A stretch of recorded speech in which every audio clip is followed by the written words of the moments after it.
En même temps, les autorités américaines annoncent que la force de répression des gangs est désormais opérationnelle. Toutefois, la réalité sur le terrain montre un manque d'action concrète pour inverser la tendance.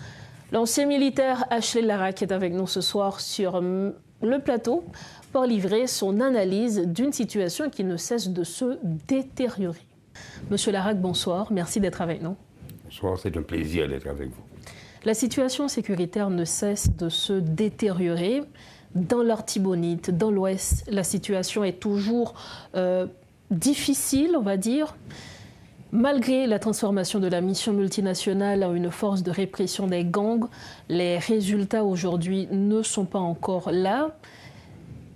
Lorsque vous voyez ce tableau sécuritaire, d'ailleurs on en parle tellement ici à Metro News, notamment avec vous, qu'est-ce que vous vous dites aujourd'hui? Bon, moi, ma perception à moi de la chose, de la transformation du MSS en force de répression, et j'ai noté deux choses. La convention, la résolution de l'ONU n'a pas parlé de terroristes. Ils ont parlé de gangs, alors qu'avant, ils avançaient que les Haïtiens, les gangs, étaient les terroristes. Donc c'est déjà quelque chose d'assez particulier. Ensuite, je peux tirer une seule conclusion. Et, puisque nous avons vu des soldats kenyans mourir, enfin, perdre leur vie à cause, durant certaines opérations, du matériel perdu aussi, nous pouvons imaginer très simplement que la force kenyane s'est dit, écoutez, compte tenu que la police nationale n'a pas nettoyé ses écuries, puisque nous savons que 80% de la police est pourrie, et presque à la solde des gangs. Et ceci a été démontré par plusieurs choses d'ailleurs. Et compte tenu que ce fait met en danger les soldats kenyans eux-mêmes, ils ont probablement sollicité, avec preuve à l'appui, qu'une mission menée conjointement avec la police nationale est une mission suicidaire. Parce qu'ils vont payer le pot cassé des policiers qui sont déjà corrompus et qui avertissent les gangs. Nous avons vu plusieurs blindés livrés, pas interceptés par les gangs. Ils ont été livrés, vraisemblablement. Donc il est normal que la force internationale, pour ne pas continuer à perdre ses soldats, demande une certaine autonomie d'action. Donc je m'attendais à ce genre de choses pour qu'ils puissent avoir des résultats. Parce que continuer à travailler de concert avec la police nationale sur un terrain et subir les mêmes pièges qui sont tendus à cette même police par les policiers eux-mêmes ou leurs alliés, c'est ridicule pour cette force. Vous avez effectivement soulevé le fait que cette force veulent travailler avec leur autonomie. Par contre, dans un communiqué paru récemment, il y a la force de répression des gangs qui, selon ce communiqué, commence déjà à travailler notamment conjointement avec la PNH et les FADH. Elle dit conjointement, mais la résolution est claire. Elles sont indépendantes de décisions. Elles peuvent prendre des décisions sur le terrain indépendamment de la police nationale. Elles ont leur autorité d'action. C'est ce qui est clair. C'est ce qui, d'autre part, est dangereux pour nous aussi si nous n'établissons pas une feuille de route. Et c'est ce qui a été demandé au gouvernement ici. Il est normal que les forces étrangères qui sont impliquées sur la situation haïtienne aujourd'hui, telles qu'elles se présentent, avec les dangers et dont certains policiers eux-mêmes sont responsables, ne veulent pas travailler de concert avec la police. Ils se disent, laissez-moi agir seul, je pourrai faire le travail.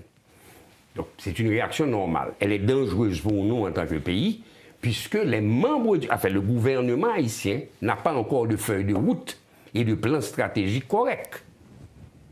Donc c'est une décision mitigée par le citoyen que je suis. Et en tant que porte-parole de l'association militaire, je comprends la réaction internationale, je ne comprends pas celle de mes autorités, parce qu'il faudrait qu'il y ait une feuille de route. Et jusqu'à présent, nous ne voyons pas d'effort à avoir cette feuille de route pour leur donner les règles d'engagement que nous acceptons. ici. Et vous croyez qu'aujourd'hui, avec cette transformation de la mission multinationale, une force de répression des gangs, certes, il y a des avantages, des inconvénients, on va dire, mais est-ce qu'on va, ou bien est-ce qu'on va aller vers des résultats plus concrets, c'est-à-dire au moins commencer à rétablir la situation sécuritaire? Écoutez, nous allons voir très rapidement s'ils ont leur autonomie d'action, ce qu'ils vont pouvoir faire. Et nous allons... Il n'est que d'attendre. Je ne peux pas préjuger du résultat, ne sachant pas quels sont leurs objectifs réels, puisque nous savons que dans le bassin de la Caraïbe, là maintenant, les États-Unis qui vont constituer, enfin qui sont actuellement les premiers donateurs, ont des intérêts très particuliers, surtout que le Venezuela est une menace pour eux. Les Chinois, ils sont en train de prendre possession de beaucoup de pays de la Caraïbe en termes économiques. Donc ils ont une menace certaine dans le bassin de la Caraïbe. Donc leur intérêt géopolitique est probablement d'avoir une station avec des alliés dans le bassin de la Caraïbe. Donc Haïti serait l'espace idéal pour eux. Donc, compte tenu que leurs objectifs, nous ne les connaissons pas vraiment, nous ne savons pas quelles seraient les méthodes appliquées et quel est le résultat qu'ils veulent obtenir. Est-ce qu'ils veulent effrayer les gangs pour qu'ils retournent dans leur bastion et attendent qu'ils repartent? Est-ce qu'ils vont effectivement faire un nettoyage complet? Et nous ne pouvons pas préjuger de ce qu'ils vont faire. Nous espérons seulement que ce soit fait avec la collaboration, la coopération, bien sinon sous la supervision de responsables militaires et policiers. Et aujourd'hui, les exactions que commettent davantage les gangs, est-ce que vous croyez que c'est une manière pour eux de dire que, bon, nous n'avons pas peur de la force de répression des gangs, nous continuons nos exactions librement au vu et au su de tout le monde? Écoutez, la situation d'insécurité favorise beaucoup de monde dans un secteur que nous ne connaissons pas. Les trafiquants de drogue, très certainement. Le nouveau commerce de trafic d'armes et de munitions, très certainement. Et toutes sortes d'autres trafics de biens, meubles et immeubles, parce qu'on ne peut plus réclamer des propriétés qui ont été volées. Il n'y a aucun moyen de faire des poursuites judiciaires, de faire des constats ou des choses comme ça. Les jugements n'ont pas lieu, puisqu'il y a impossibilité pour la justice de fonctionner. Donc ça favorise énormément un secteur délinquant. Donc les intérêts multiples.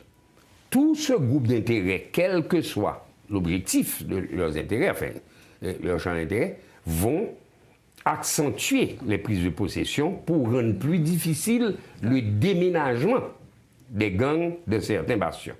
C'est-à-dire, plus ils prennent le territoire là maintenant, plus ça va prendre du temps pour les déloger. En effet. Et c'est une logique que je trouve être implacable, mais simple. Aujourd'hui, à l'approche aussi de la date du 7 février 2026, d'ailleurs date à laquelle que le Conseil présidentiel de transition, le gouvernement devrait remettre le pouvoir à des élus.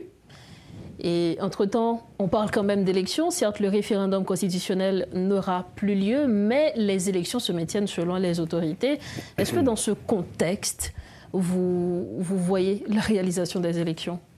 Écoutez, moi j'ai toujours été pour la réalisation des élections. Je ne pense pas qu'on devrait continuer à pénaliser les collectivités qui n'ont aucun problème à cause de l'Ouest et de l'Artibonite. Je pense que c'est une logique très simple.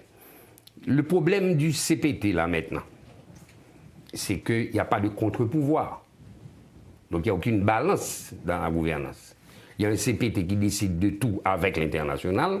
Il n'y a aucun contre-pouvoir haïtien. Si nous voulons avoir un contre-pouvoir, parce que de toute manière, nous allons avoir un autre système provisoire. De toute manière. Donc, et ce provisoire qui va s'installer bientôt, quel contre-pouvoir nous allons avoir en face? Alors que, si des élections étaient effectuées dans les collectivités où il n'y avait pas de problème, même s'il s'agit de consensus politique admettant qu'il y ait la moitié de quantité de députés qui devraient être élus, ensuite les magistrats, sans les hauts cartels, enfin le magistrat simple, des AZEC, des CAZEC, des délégués de ville, nous aurions pu former un contre-pouvoir légitime. De plus, vous savez que traditionnellement, les pouvoirs locaux, le vote concernant les pouvoirs locaux est toujours influencé par les acteurs de la présidence. Puisque ce sont les gens qui sont plus proches de la présidence qui seront votés dans les collectivités. Alors que si nous avions d'abord les collectivités de voter, ils auraient influencé dans le sens contraire. Nous aurions eu une présidence plus légitime avec des votes et des gouvernances locales qui seraient porteuses de certains modernismes et très certainement de ce que nous prônons depuis longtemps et un agenda différent de la politique, une décentralisation réelle. C'est donc sur ces mots que nous mettons fin à cette interview. Merci d'avoir été avec nous et d'avoir répondu à nos questions. C'était un plaisir. Merci. Merci encore. Voilà donc l'analyse de l'ancien militaire, également porte-parole de l'Association des militaires d'Haïti, Ashley Larac. Il était l'invité de Maître Nos ce soir.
Séléné dit Bob C, qu'il est même choisi par parler à pays un matin.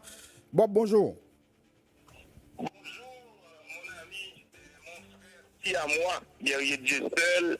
Bonjour Jean-Paul, bonjour des hommes, bonjour Johnny Ferdinand, bonjour les auditeurs de Radio Caraïbe, Grand Boulevard en particulier. Je leur donne de saluer pour moi les auditrices. C'est avec un honneur, un plaisir immense que moi je nous pour me saluer nos matins, même si ce n'est pas trop long, parce que santé a pas fini tellement cordium. Après, on a fait 30 ans la travail dans la ville, et puis, nous avons badgé toute saleté fait, toute saleté en réserve, pour petit département de charité, pour petite pile patal plan rendez-vous en bas pour tout, tant que Tidio dit dans la musique client, Tidio son est apprécié mon pile, moi elle prend red moyen, lycée Bavel, Tidio, faut gérer moi parce que red la marche, oui frère. Ok, créole parler, créole comprendre. Donc, on connaît, on a veillé la 24 octobre là, nous avons souhaité un heureux anniversaire, bonne fête. Et si je ne pas parler matin, je ne pas même quoi m'a guette en 24 octobre là. Si je ne pas dénoncer, ça me pour me dénoncer. Donc, santé n'est pas bon. Donc, plus de peur que de mal. Grâce avec docteur Tony Bistiné, dans le centre hospitalier de Darbonne, mais bien un peu l'espoir parce que nous faisons attaque qui a une ressemblance à VC. Mais quand bien même, nous avons rétabli, nous l'avons autorisé pour me faire parler et il dit pas parler plus que 15 minutes parce que le connaît dans l'occasion anniversaire, radio a pris le matin Caraïbe pral relim, la manne du matin pral relim, l'autre émission pral relim, les femmes pas parler, tout font parler avant. Et Johnny Ferdinand, mon frère, je vais vous dire une chose. Le mensonge reste le mensonge. Même quand tout le monde est pour, la vérité reste et demeure la vérité, même quand tout le monde est contre. Avec ça, je pense que on va passer une bonne journée. L'autre disait, c'est dans l'adversité qu'on reconnaît les vrais amis. Moi, saluer toutes vrais amis Bobi. On qui pas des amis Bobi, peut-être Bobi te bien micro. On qui te bons amis Bobi.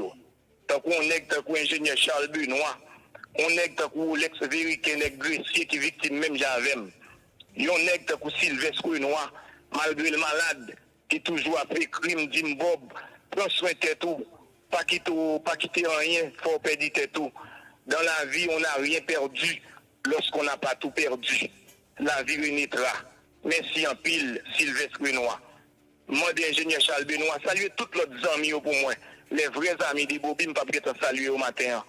Qui toujours accompagné mon yo, les mon yo dans une situation difficile, malgré moi, en retraite anticipée à cause de vie menacée, mais qui toujours continue à supporter mon yo les ovines dans la radio. Continue de faire ça. Continue pour Patrick Monsignac. Patrick Monsignac, mon frère, je vais vous dire une chose.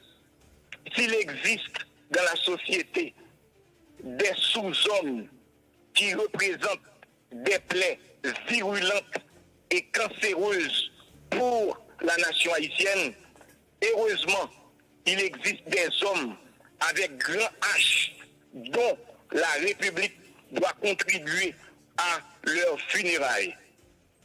Heureusement, les grands hommes ne meurent jamais. Si tu mourras un jour, Patrick Monsignac, et je demande ce matin que la République tout entière doit contribuer à tes funérailles. Tu es un grand homme. Et moi, je l'ai toujours dit, je le dis, je le maintiens. J'ai vu en toi un Nelson Mandela haïtien. N'ayez pas peur, Patrick Monsignac. Pas peur flèche. Comme disait l'autre, pour moi, les boulettes ne sont que de la poussière. Pour même toute boulette qui a bourré sur vous, considérez comme poussière. Il y a des gens qui aiment, il y a des gens qui sont fiers de vous, il y a des gens qui comprennent le travail que vous faites dans la société. Comme je dis à son société, chien manger chien, en société a fait nègre manger nègre, en société a fait nègre classe moyenne manger nègre classe moyenne, et ça fait abouer tout roche ça sur vous. Ça m'a dit, Patrick Monsignac, tout roche ouais abouer sur vous, ramasser vous, sembler vous, n'a besoin dans la nouvelle Haïti, n'a construit. Haïti, un jour, renaîtra de ses cendres. Moi, festival le matin, pour me finir, monsieur, m'a dit nous un bagay. Côté de Paille, côté de grand monde responsable, si moun pas joie du feu. Moi, remarqué qu'il y a des autres qui passent dans le bambou. Moi, besoin de plus de détails net pour me bailler des audios. Moun yo dans situation difficile. Moun yo dans grand goût. Moun qui court, qui t'exerce, qui vient faire la descente car moun qui vient louer caille en dehors, pas qu'à payer caille. Entendez l'État débloquer un pile cob. Pensez avec moun sa yo. M'pa konn est-ce que dans mes regrets les organes n'a passé. Pensez avec moun yo parce que la situation est extrêmement difficile pour la population. Moi-même qui suis petit paysan qui a vécu dans ces moun yo, m'pas capable de lancer cri d'alarme ça. Sinon, moun yo a mourir grand goût, la fin a tué moun yo. La terre pas bail encore, moun yo c'est même système archaïque là. Planter et puis attendre ciel là-bas de l'eau pour user jardin. Yo perdu maïs, yo perdu tout ça, yo te possédé. Et je ne dis à maladie a tué bœuf paysan. Ou quoi ça veut dire un paysan perd un bœuf? Le paysan perd un bœuf, c'est quand les banques qui boulent. Moi-même, moi perdu tout ça me possédé. Tout document me perdu. Passeport me boulé. Mais licence, moi tout ça qui est dans le bureau net. Tout perdu. Mettre dit son fugitif, qu'on y a même marché, je pas marcher parce que je n'ai pas de pièce pour m'identifier. Mais moi continuer à vivre malgré tout. En philosophie, le sophisme de la double faute. Le journalisme, il doit un parcours académique, il doit avoir une biographie intellectuelle, il doit avoir une trajectoire intellectuelle. Et moi-même, matin, je relève pour me dire que pour l'État, moi, situation pays, ça y est. Moi, te dit nous ça déjà, monsieur, je peux dire encore dans l'occasion anniversaire. Et si je suis mort, je me fin dénoncer ça, je n'ai pas peur de la mort. Mon âme à Dieu, mon corps peut-être au chien. Parce que, mon complot, cap marine pour prendre les organes. Je salue le commissaire Apollon, qui a fait un bon bagage. Mais malheureusement, société ça, c'est un monnaie de singe, c'est un pot de chagrin, lui récompenser les gens qui ont fait bon bagage. Parce que, on a un citoyen qui a un petit conflit avec au moins mon petit lit. Et puis, maman petite là, elle a une connexion à policier pour moi gagner un commissaire Tigouave qui joue dans la commissaire Léogane. Il débarqué toute la police qui gagne à aller dans la communauté pour arrêter les citoyens. Et puis, greffier là, 3-4 petits bandits à sa patte, détruit tout ça, monde qui possédé. C'est qu'on a commencé à comprendre le complot que nous vivons aujourd'hui. Et ma pour dire encore, la communauté internationale, les pays dits amis d'Haïti, ce sont des pompiers pyromanes. C'est eux qui mettent du feu. Et puis, journée aujourd'hui, il y a pris pour il y a 21 pour nous remercier encore. Et il y a l'autre bagaille, on Jaco signalé. On ne peut pas parler, ça ne pas connaît. Il faut mal vérifier l'avant. Quitter l'hôpital là, on va vérifier. Ils ont signalé au proxénétisme judiciaire qui a fait dans le tribunal Troyen. Ils ont signalé des parodies de jugement qui a fait dans le tribunal là, les plus offrants. Ils ont signalé tout, et des constructions, jusqu'à faire de pots, jusqu'à faire magasin, jusqu'à faire pompe gasoline, jusqu'à faire dry cleaning, jusqu'à faire gadbay moun poya. Je vais vérifier. Je ne vais pas citer non. Je vais vérifier, je vais monter sur le boulevard là, sortir de l'hôpital là, pour monter sur le boulevard là, pour me dénoncer ça. Parce qu'en société, pas qu'à construire comme ça. Et je dit ça encore, la victoire remportée grâce aux mensonges, grâce aux fraudes, grâce à la magie, elle est toujours provisoire. Pour les gens qui ont fait propagande, dit qu'on radio pour l'ouvrir, Bob pral travail là-dedans. M'a dit mon nom pas jamais chien, pas jamais ni chez vomim, pas un animal ruminant qui a remonté un zèbre ou bien manger le fin manger. On c'est petite radio Caraïbe. Et